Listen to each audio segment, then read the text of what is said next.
to the Basement Machine Shop channel. My name is Brad. Today's project is going to be a machining project on the lathe, and it's going to be a project for the old lathe. What had happened was my motor belts, the V belts, there's two of them, they were making a little kind of squeaky, irritating noise. The belts are old, they need to be replaced. So long story short, I went to take them off to inspect them and see, measure them, get the sizes and everything.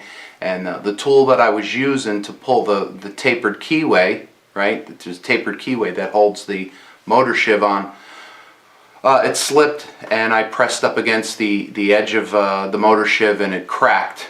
You could see it cracked, this cast iron shiv here. So I figured what a great opportunity to make one and show you how I do it. So let's get started. We got the piece loaded up in the 4-jaw chuck and I'm just going to dial it in now. Because this is so long, I'm going to be doing the machining out here.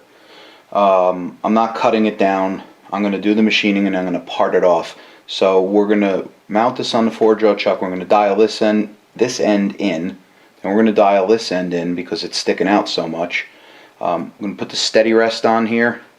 We're going to face it, drill it, and support it with a center.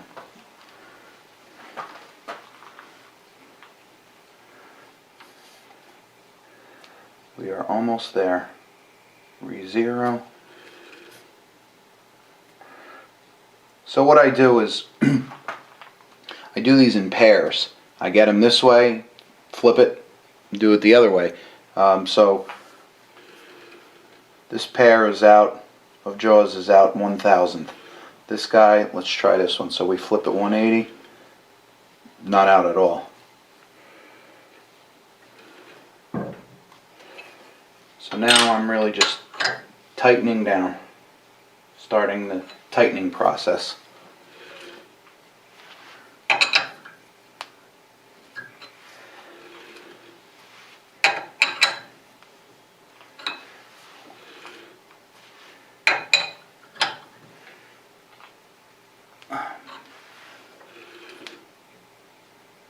Yep.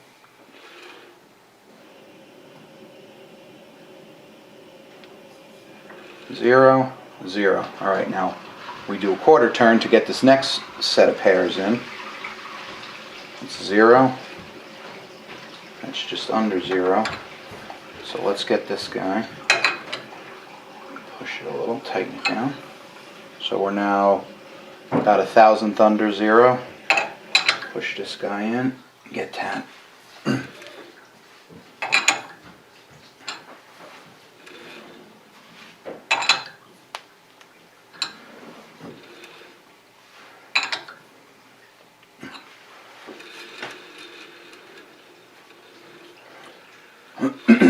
That's good. So I move the indicator out to this end and I'm looking at this pair here. We're at 0, 180, we're at 2/1000. So this end has to be kind of knocked in by 2/1000. I'm sorry, by 1/1000. My mistake. So I just put some pressure down so it doesn't bounce up and very gently just give it a little knock. You all see Adam do that with his lead knocker. This is just a piece of brass, but it's the same principle. And that didn't move it. Looks like I got hit a little harder. Alright, I've got it in within a 1/1000th or 2. I think that's fine, because all this is going to get turned down anyway, by a lot more than that. So I'm going to set up the steady now.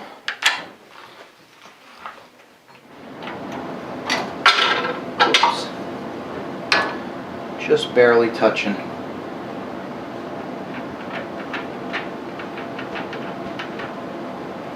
And I lock the pins.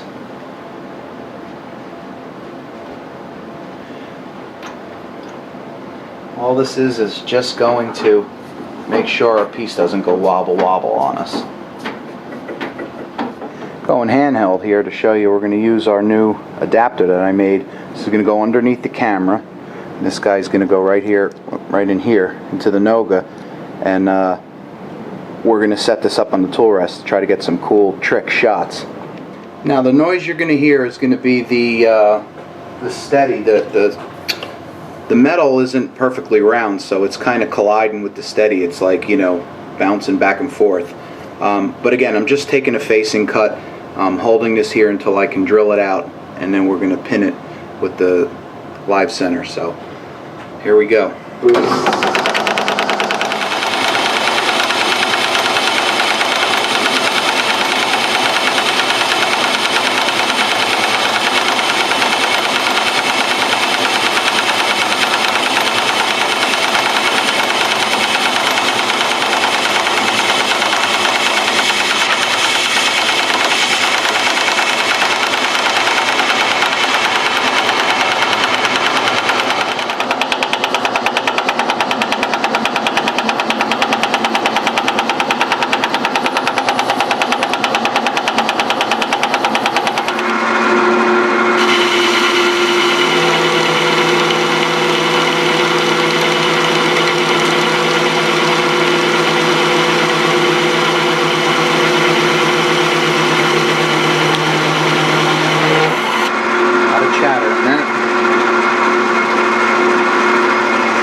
Alright, we're getting a high degree of chatter, as you can see. I'm getting a lousy finish. No matter everything I try, it's just chattering like nobody's business. Now this is 3-inch material. I'm using carbide here, and you know, what I think's going on is I'm running the belt, the motor, with one belt. There are two V belts in the pulley that we're making, right? So by running one, I don't know. I don't think I'm transmitting enough power. You know, and this is a 1 horsepower motor. For the longest time, I thought this was a 2 horse because the spec called for a 2 horse motor, and my original purchase card showed a 2 horse motor. But looking at the pictures of the motor when I was restoring this, it had a serial number written in marker right across the motor case itself, and I did a little research and a check on that, and the motor is basically a heavy 10 motor, so it's a 1 horse motor. So it isn't 2, and it's definitely not the 3 horsepower one that I want. So again, 3 horse is definitely going to be coming down the line very soon. So I just have to take it easy, and I have to take light cuts, and I'm going to go back to high-speed steel. So I'm going to remove this guy and switch over to a high-speed steel bit, and it'll cut it like butter, and that's how we're going to proceed. 20 thousandths. Yeah, look at that. Good old high-speed steel.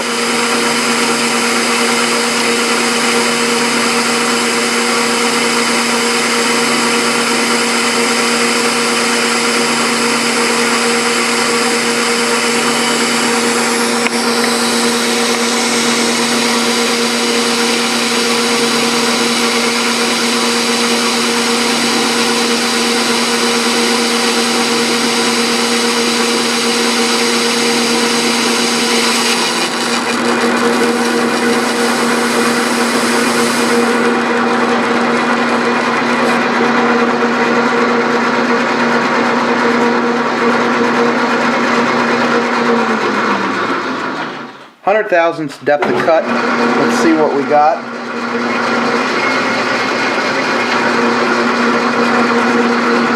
Here we go.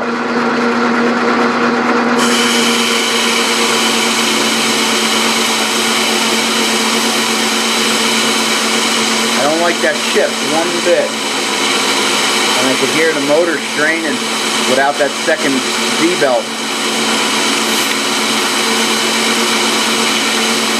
Nice.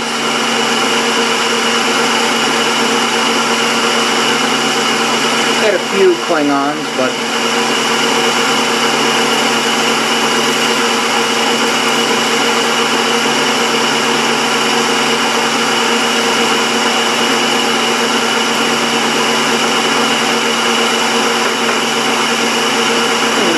change the RPMs on the next cut, see if that does anything for the pause.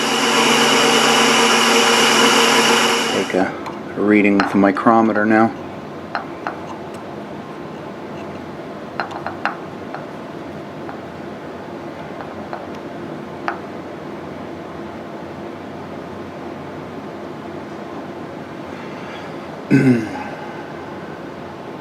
All right, 2 inches, 5/12. So what do we got? 4 thousandths to go. 1, 2, 3, and 4.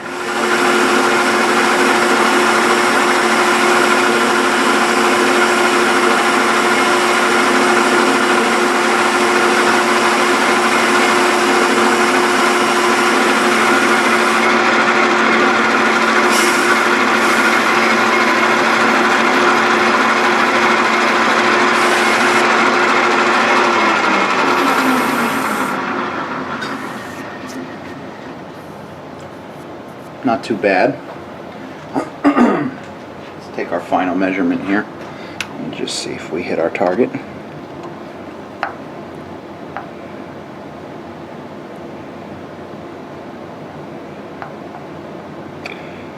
Uh, 507.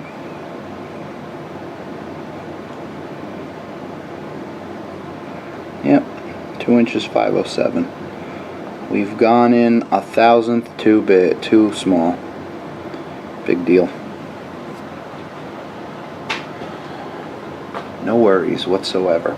Alright, what I'm going to do now is I'm going to start pulling some numbers from here across and start marking the points where I'm going to plunge in with the parting tool and get our depth set for our V-notches. Alright, what I'm going to do is I got to check this to see if it's square. Not to the, what I just done was I moved the block up against the chuck, and the tool block that holds this parting tool. Put it up against the chuck, tightened it up, voila, we're square, right? Well, not really. This tool just doesn't look square, and you could see when I put a square against the work, it's not. You can see we're using our Bar Z industrial squares. These things are real handy. So what we're going to do is we're going to use our little square here and do that. Now we're square. Now the tool post just moved. What I do is I gotta move it this way. Put a little load there.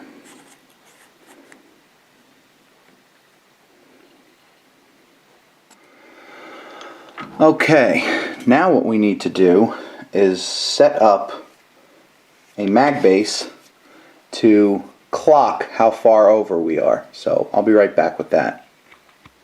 Alright, we got our mag base installed. Now I know that this parting tool is exactly 125. I measured it, so we're at 1/8 of an inch. So we are going to just touch off to the work. Okay. And we'll set our dial at 0.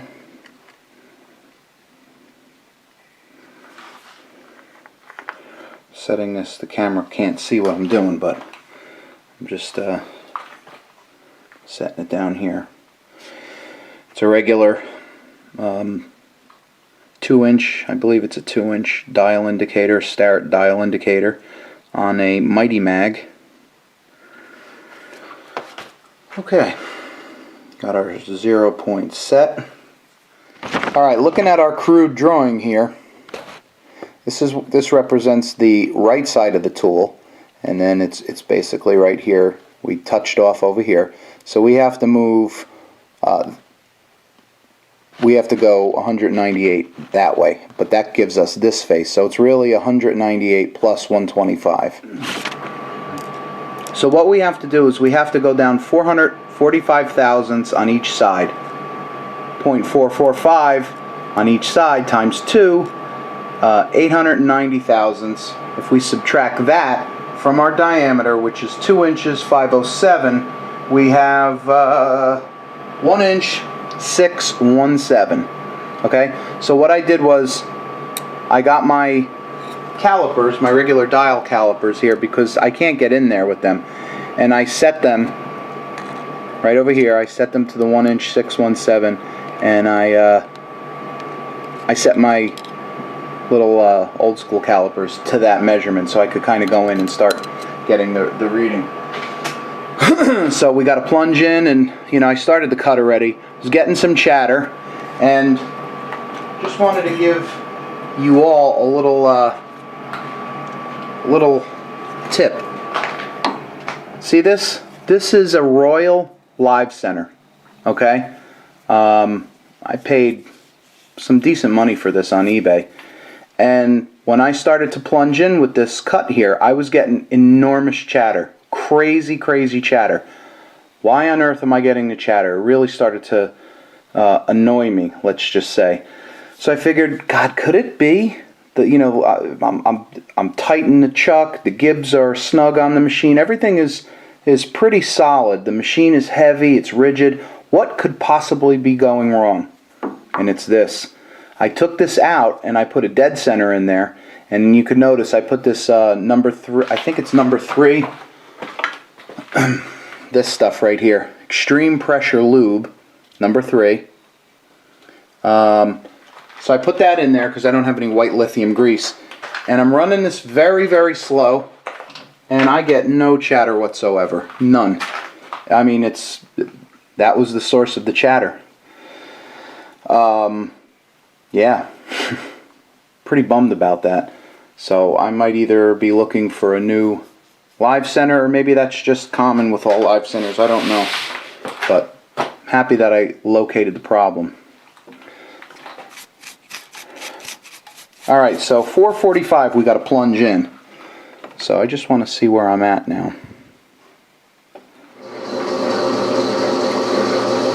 Drench this with oil. And you could see, look at how beautiful. No chatter whatsoever.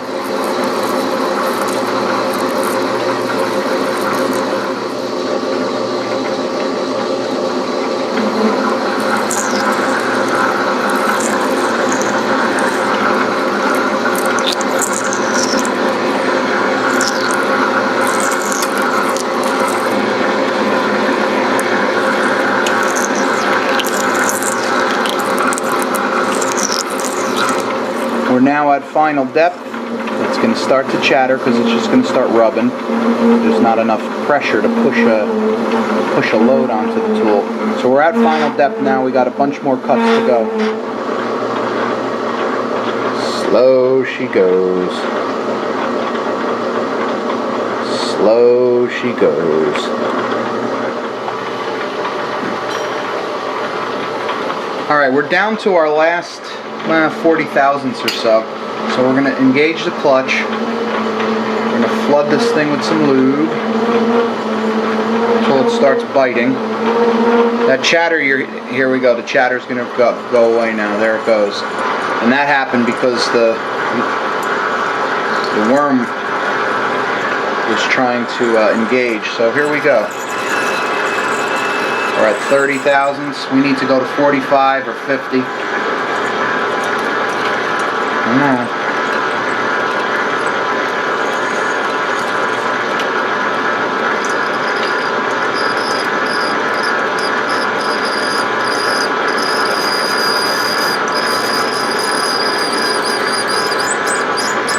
There we go. Disengage the clutch. I've made it through. That's it. Here's a quick shot of the plunging all done. We have two nice grooves in there. We're going to set up now to perform the angle cuts to form, the V-notch. I've ground myself a very thin, in essence like a facing tool. I turned my compound to 15 degrees, and now I'm just cutting out the angle portion of this.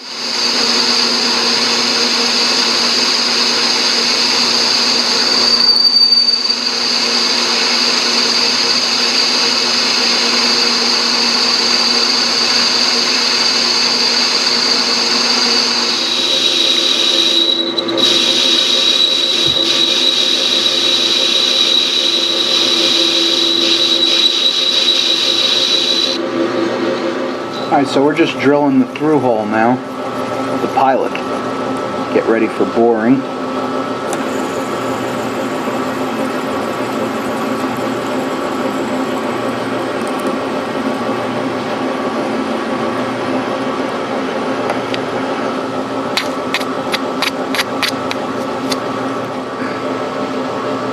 We got a 1/2" drill mounted, so we gotta knock this RPMs down a little bit.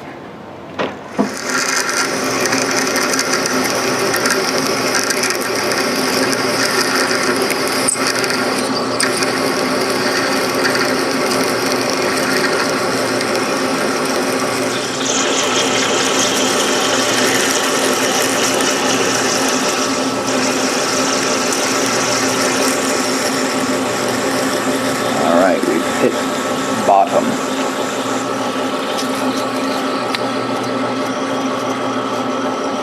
Alright, so we took a couple of cuts here with the boring bar. And I'm just trying to get a measurement now.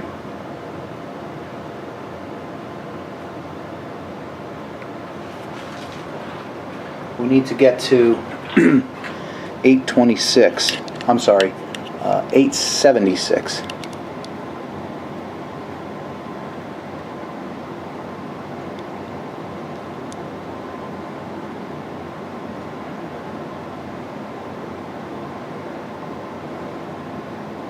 Alright, 830. 46 more thousandths.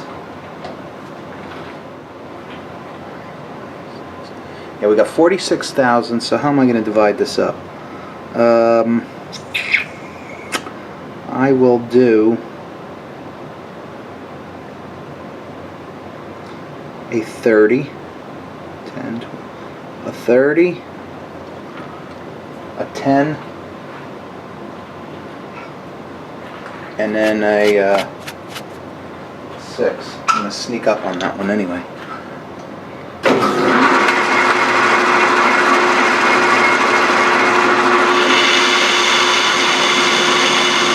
Getting a little chatter.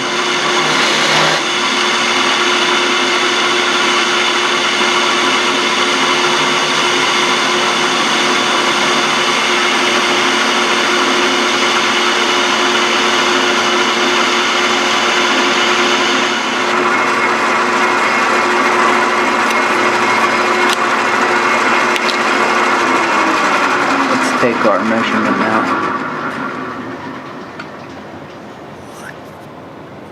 A little rough in there, but that's these CCMT inserts. You know, you gotta have, probably should have more RPMs going, but I have a terrible balance problem with this lathe right now. And, can't do it.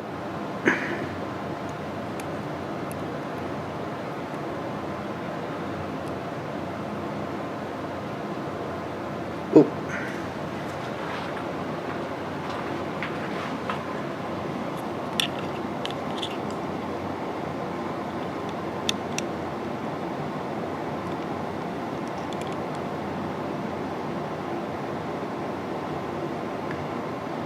Look at that. 6 thousandths to go.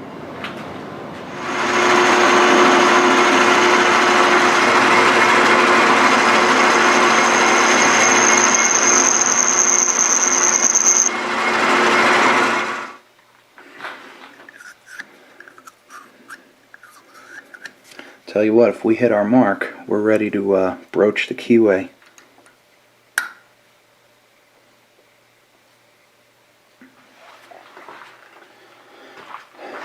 Alright, let us see how well we did. Looking for 876 right now. Come on.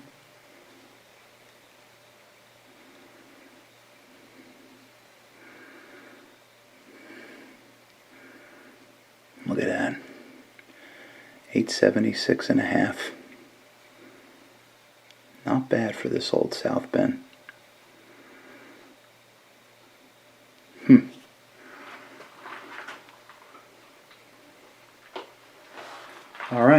we're going to put a little chamfer on here using the Noga deburring tool.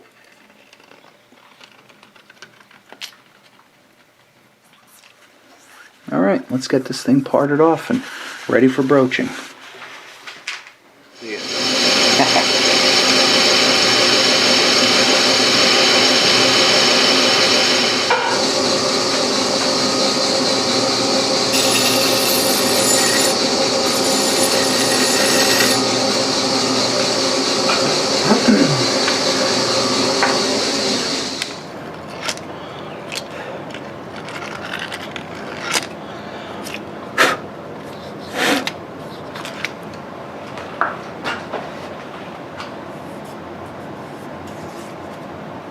Alright, not too bad. Not too bad. For a functional part, not too bad at all.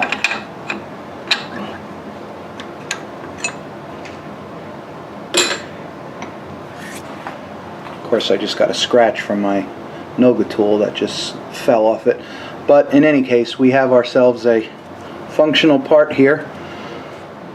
Alright, the broach now is 3/16. So I have a Dumont set here of broaches that I got specifically for this job, and the question is, will this fit? Yeah, just fits.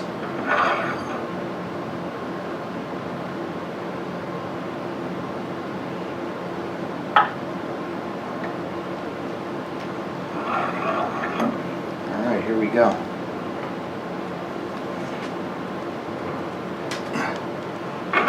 This is where you need a shop press, that's for sure. And a lot of muscle.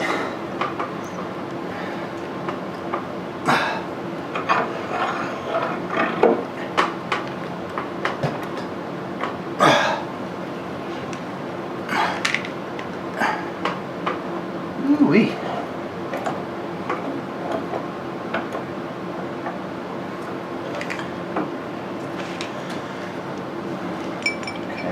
That guy out of there. Look at the size of the shards, chips this thing is taking. That's a hairy cut right there. Okay, let's get it ready for the second cut with the shim.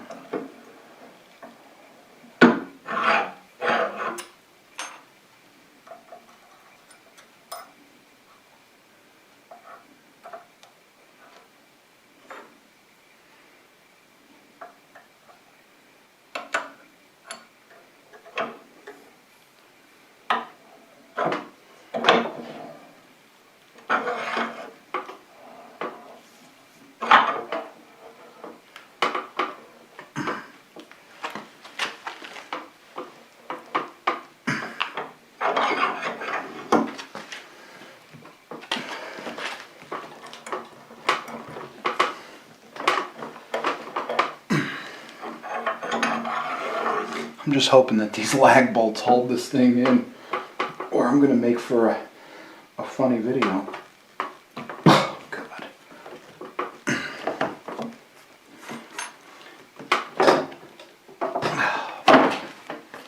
This is why I need a shop press. Come on, baby.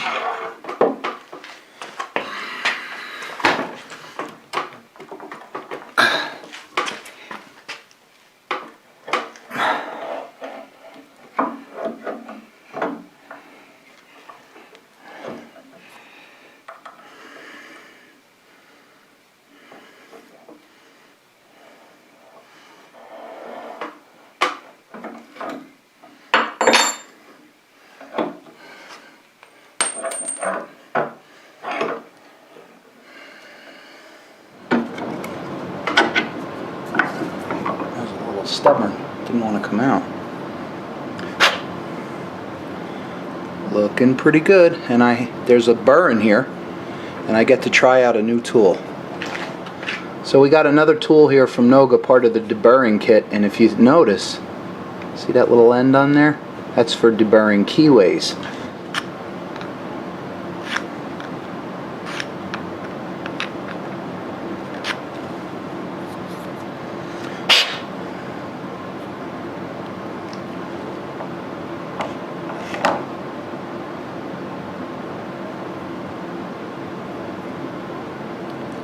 Boom! Done. Let's go see if it fits on the lathe. We got our tension released, so the motor swings actually up and down now. I got the belt off, and what I'm going to do is I'm going to use these Jacob's chuck removers as my wedge to pop this little tapered key out, which is a royal pain.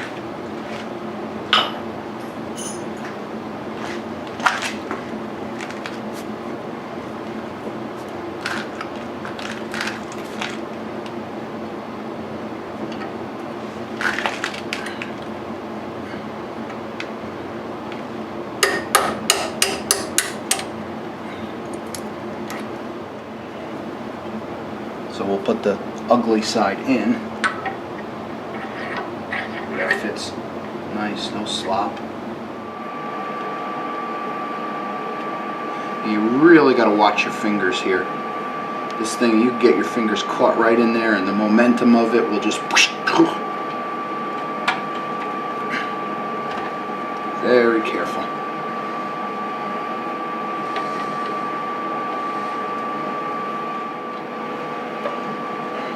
Give this guy a slight tighten.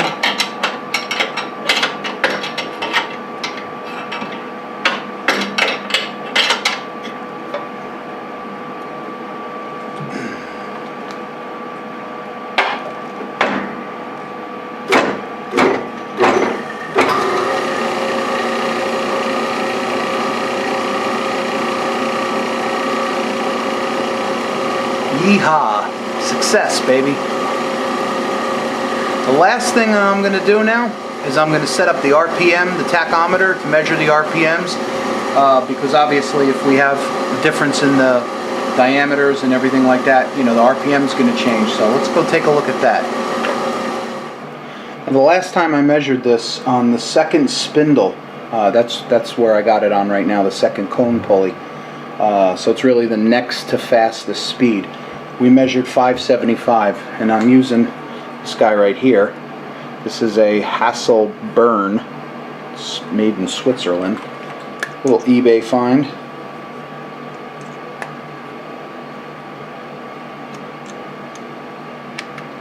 Now this is, I got a little rubber tip on here. I'm going to just kind of jam in the chuck here. And here we go. We're looking for 575.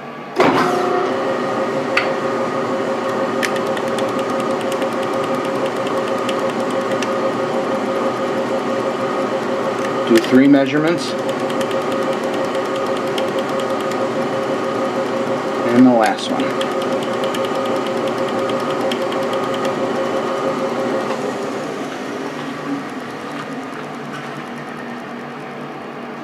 I'd say that was pretty on, right? So not only does it work, but it's dead quiet. I mean, listen to that.